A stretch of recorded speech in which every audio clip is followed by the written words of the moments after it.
I'm joined by a very special guest. He is a DM appointment setter, appointment setter. He's living in Thailand. We are joined by Cameron Glasgow. He's also the brother of a friend of the podcast, Kyle Glasgow. I can say from my experience now working with 50, 100 companies in this high-ticket space, DM setting for some of the largest companies, DM setting is the most important role that their sales team performs, because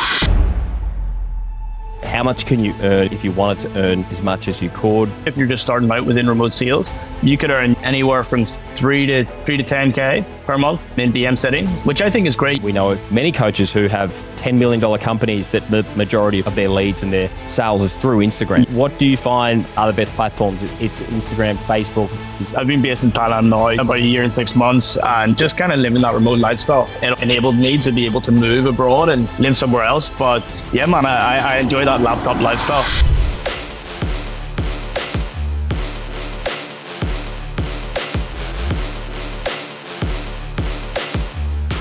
Welcome back to the Remote Sales Podcast. I am Kris Cochrane, co-founder of the Remote Sales Institute, and today I'm joined by a very special guest. He's a DJ. He is a DM appointment setter, appointment setter. He's living in Thailand. He's sitting over there right now in Thailand. We are joined by Cameron Glasgow. He's also the brother of a friend of the podcast, Kyle Glasgow. Welcome to you, Cameron. It's excited to be on the podcast, share a bit of the story. Let's go. Cool, man. And can you tell me, where exactly are you right now? Mate, so we came down to Phuket the other day, just a little chill trip from Bangkok, get away from the city. Came down my brother's birthday yesterday. Been very, very rainy this morning. Got it. So happy birthday, Kyle. Shout out to Kyle. How old was Kyle? Kyle is 29 now, 29. Getting old, nearly 30. I know. Okay, mate, for the listeners, give us some insights into who you are, what you do, and where you're based. For sure, man. So I've been based in Thailand now just over a year. About a year and 6 months. Bit of background about me. So I've always been involved in marketing from about the age of 16. And whenever I was in school, and started out in social media marketing, ran my own marketing agency. And by the end of school, I had an offer for uni to go to uni and everything, but decided against that and wanted to focus on the marketing agency. When I got to about 18, that started to blow up. I got more clients, and I just kind of went all in on marketing. And then fast forward 4 or 5 years, I then thought about moving away from home. I wanted to be somewhere hot, good weather, and better vibes. I moved out to Thailand then back in 2024. And I've been living here ever since, just kind of living that remote lifestyle. And obviously with marketing, it always enabled me to be able to move abroad and live somewhere else. But yeah, man, I enjoy that laptop lifestyle. Who wouldn't? And for the viewers as well, there is an accent that we're sensing a bit of an accent. Not very strong, not strong at all, but mate, where are you from? Yeah, so from Belfast, Northern Ireland. Think of Belfast. I was joking. There's a very strong accent. So the Northern Ireland accent is strong, and you and Kyle both rock the Belfast accent, super, super strong. So you wanted to get out of Ireland. What is it like living in Ireland, by the way, and how does that compare to Thailand? And honestly, like today, it's very, as I said at the start, it's very rainy today in Phuket. Quite cold as well, quite chilly. So this is what it's like back home, but it's like this tenfold. So it's like this every day of the year. We get 2 days of summer, not a lot of sunshine. So never have a suntan any day of the year. But living out in Thailand, like obviously being here through the different seasons, it's night and day. Even the people are a lot happier, and the food is amazing. Yeah, it's just one thing that I love about living abroad somewhere like this as well is you meet so many different people that are they're all doing the same sort of thing. They're working remotely. They're in that online space, and that's something I never found back home. There was like very small amounts of people doing it. And I think, like, as I said, it's night and day living here as opposed to, back home in the weather. And you're always kind of feeling doom and gloom and never happy. Not the mood. A bit like Tasmania, where I'm from. Yeah. Shout out Tassie. Anyone from Tassie will know what you're talking about. Let's talk about remote sales. So you were a marketing, you were a marketer. You had an agency. How then did you get into remote sales, and why did you decide to get into remote sales? Yeah, so with the marketing agency that I ran, we kind of went through a lot of different phases within that marketing agency who we worked with. So we worked with, like in the past, a lot of brick and mortar stores and back home. And then we also work with, like dentists and just pretty much your every sort of industry. It wasn't specific to one sort of industry. Whereas over the past couple of years, then we went into music marketing. So we focused on that for the past maybe 4 or 5 years now. And it was whenever I've got like a very big client that was based in LA in California. And that was whenever I was making enough. And I thought to myself, I want to make this move across the world. I want to move to Bangkok. And yeah, like whenever I got to Bangkok, then I noticed as well, one thing when working with that client was I couldn't give them my full attention because they were based on the other side of the world. They were based in the USA.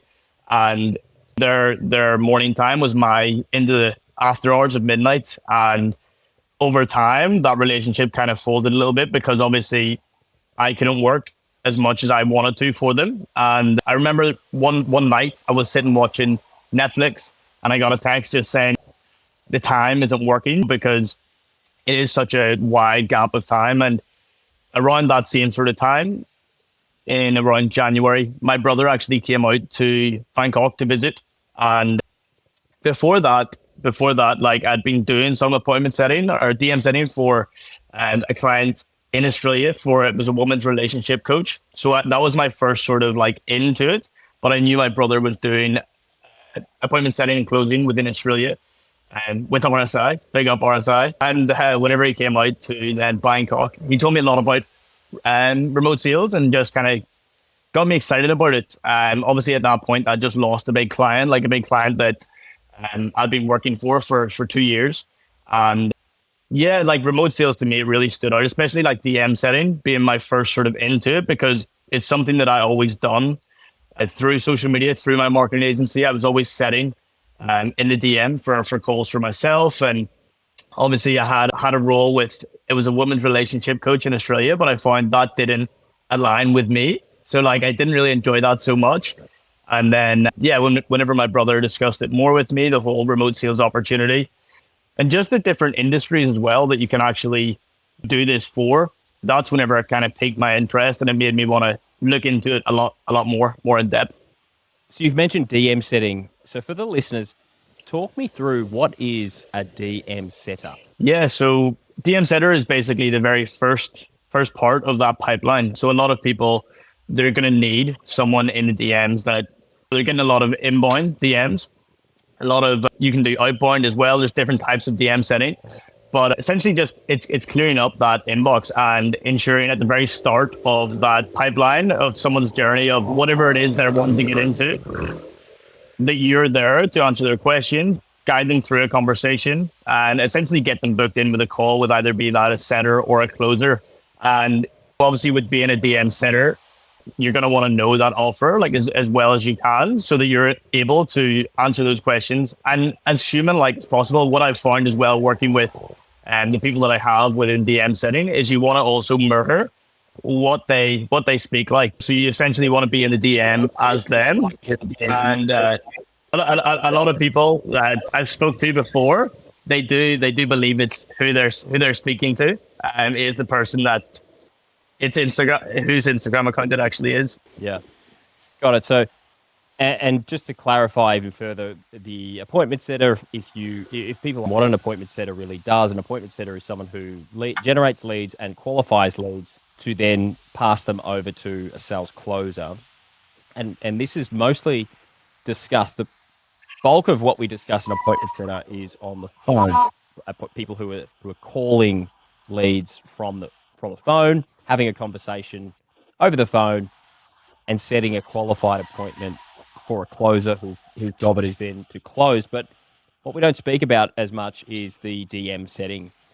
A lot of conversations happen not on the phone, but they happen in Instagram DMs, on Facebook, in LinkedIn, on different platforms where leads or people who are interested in what someone is selling, they message that person and then they spark a conversation. And for a lot of coaches, there could be hundreds or thousands of these conversations happening at any given time. And to help a coach, to help someone deal with that level of, or that amount of conversations, what a DM setter does, they plug into the DMs, and they do often, in this case, they'll often be the person. They'll often, Yeah, you gotta mirror have the a person. conversation as the prospect, as the influencer. So you have to take on their persona, you have to take on their tone of voice, you have to kind of merge and mold into who that is, because that's ultimately where you get the best results. If Johnny Smith, who's interested in property investing, gets hit up by a random dude who's living in Thailand to talk about a person in Australia's property course, Johnny Smith's probably not going to want to talk to that dude in Thailand, are they? They're really going to want to talk to the man or woman who's running the company. For sure. And I think like even as well, like the coaches that I've worked with before, a lot of the times they don't actually have a DM setter in that business already, or it's been vacant for so long where it's such a forgotten about role, I feel, for a lot of people. Because obviously within remote sales, when you think about it, it is mainly just an appointment setter and a closer. And then there is a DM setter. You can manage the DMs as well. And it's very, very important. Like whenever you get into DMs and you actually see the amount of like gold that's in there, like people coming through, showing interest, and even like on the outbound, like one thing even for my own agency, I noticed over the years is reaching out to people that are going to be interested, maybe following the page, liking posts. And a lot of coaches, obviously they will focus on the appointment setters and the closers for calls, but the DMs where it all starts. So that's where it's over chat. And a lot of people as well, what I've noticed, a lot of people, even in the DMs, they don't like to get on phones. They like to talk over text, and they like to get as much like questions answered through text as possible. So it's really like, it's an important role, because in order to get them on a call, you want to get them warmed up to the offer as best as possible by answering those questions through text, because some people aren't going to be as comfortable on a call and they'll not feel like it's for them. So you just want to get them as comfortable as possible through that DM. And obviously there's different ways of doing that. And yeah, it's just, as I said, mirroring the person that you're actually setting for, and is one of those ways. And for the Australians out there, I'll just translate that was mirroring. Mirroring the person who you're trying to act as. Yeah. You're adopting their persona. And I can say from my experience now working with 50, 100 companies in this high ticket space, DM setting for some of the largest companies, some of the biggest companies, DM setting is the most important role that their sales team performs, because the leads that come through the DMs and have a conversation tend to be the hottest and the best leads, because they've been warmed up.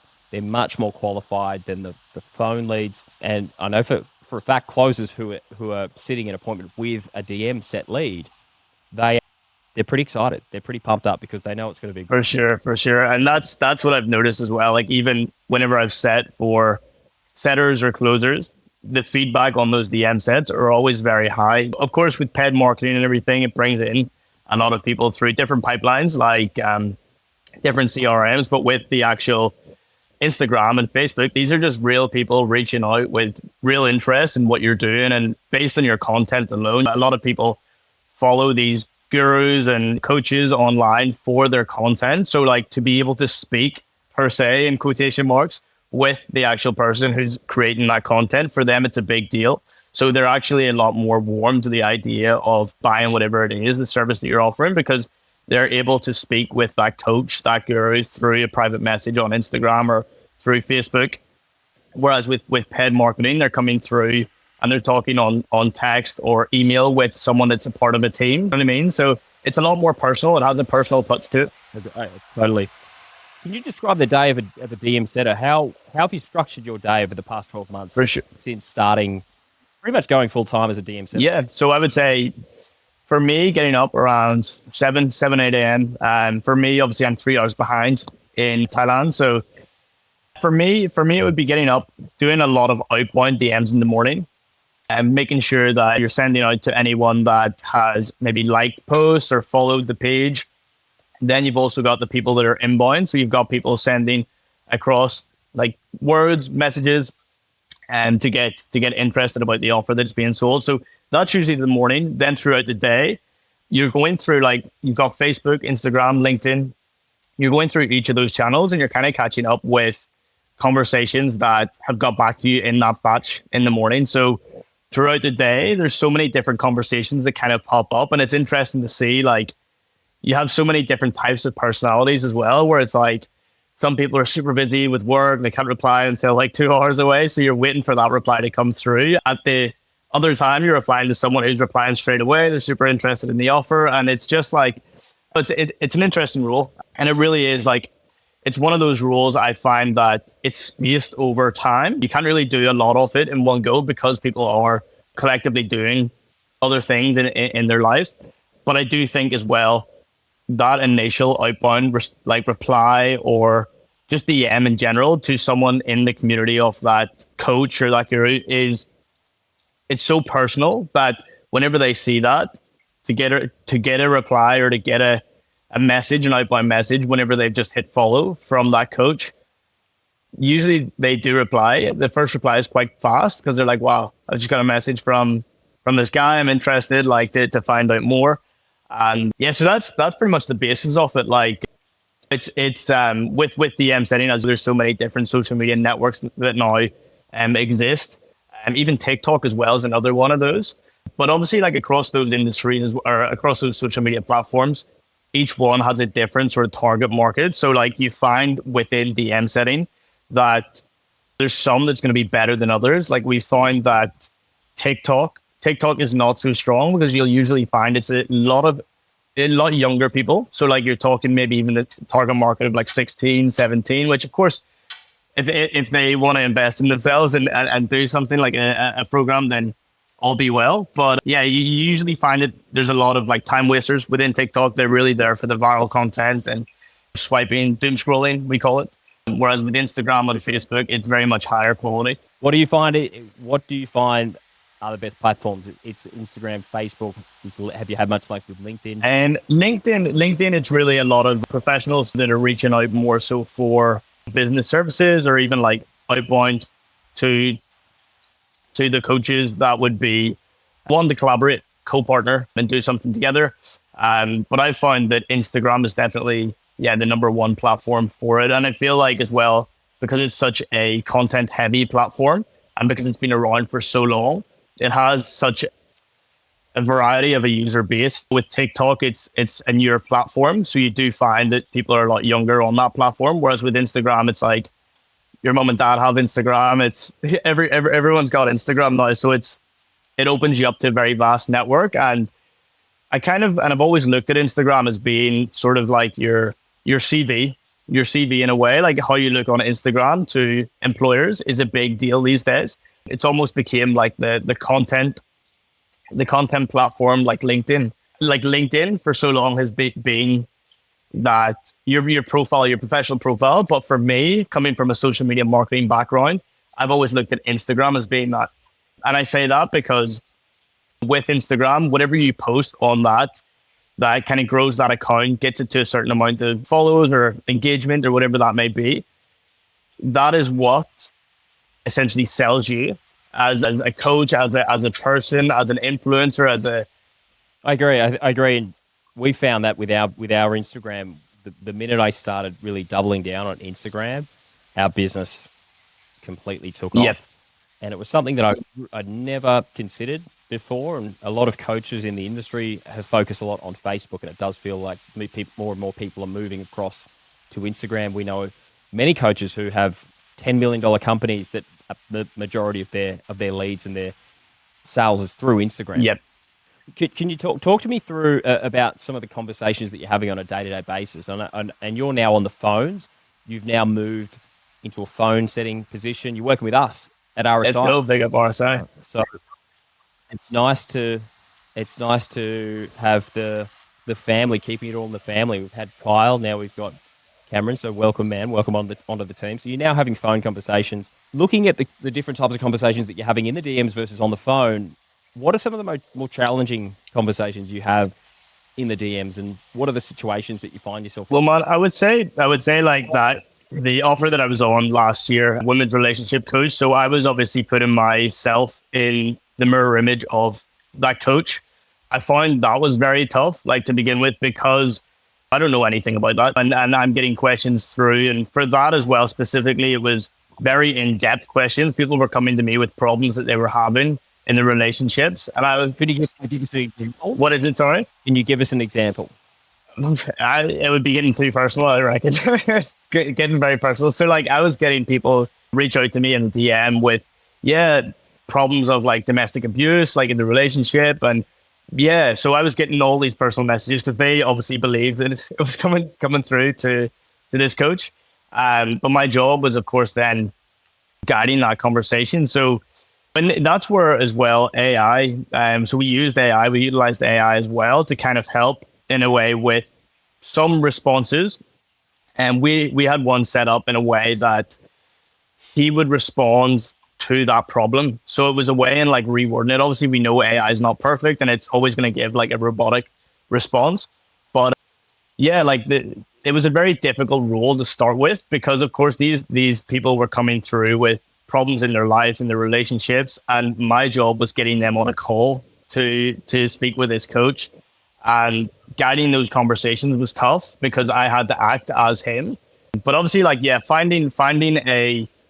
finding a role that aligns more with me, with a coach, I believe more in what is being sold. Like it's been a lot easier, I would say, like in regards to those DMs. But I would say like a lot of the times people do have fear-based objections, and it's really like trying to find out those answers before they get on setting call or a closing call.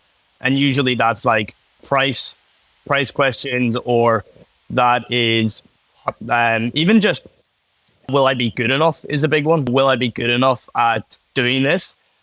So it's really like it takes objection handling into the DM. And as I said at the very start of the call, like I think that once they get on a call with an appointment setter or a closer, they're going to be comfortable because of the fact that they've spoke with a coach through the DMs and they've answered those questions of like, will I be good at this? Will I, or what sort of cost is it? So answering those questions and eliminating any sort of uncomfortability that they have with that offer it's challenging at times, but once you overcome that and you kind of know the scripts, the frameworks, and what works and what doesn't, it gets easier as time goes by for sure.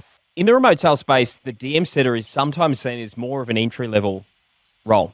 But from my experience, I think the skill that it takes to engage someone, qualify them, keep them engaged throughout a whole conversation, handle objections, handle tough objections, and keep them coming back to that conversation. And then set them so that they show up. In my eyes, that takes a lot of skill. And I know for a fact that a lot of company owners, they value the DM setter extremely highly in their organization because of that fact. And it's not an entry-level role. It requires someone who has a pretty high level of skill, a pretty high level of EQ, as you've discussed, pretty high level of adaptability and skill set. So, man, I think a lot of people will be surprised to hear that this is a career. This is something that they could actually do within the remote sales space. And I just want to make it clear that it's a highly valuable role and it requires a high level of skill. And going through and doing this role will help you develop your skills, develop your communication skills, develop your sales skills, your objection handling skills. And in some ways, more so than being on the phone because you're having so many more conversations. How do you now see the difference between a phone setter and a DM setter now that you're doing phone setting? What do you love about the DM setting maybe that people who are phone setting or who are thinking about getting into a phone setting role should know about the DM setting role? Yeah, for sure. So I think like that transition onto calls for me was very natural because obviously, as you mentioned there with DM setting, a lot of objection handling was going down in the DMs, and a lot of knowing your offer is obviously number one, knowing what you're selling and knowing that well.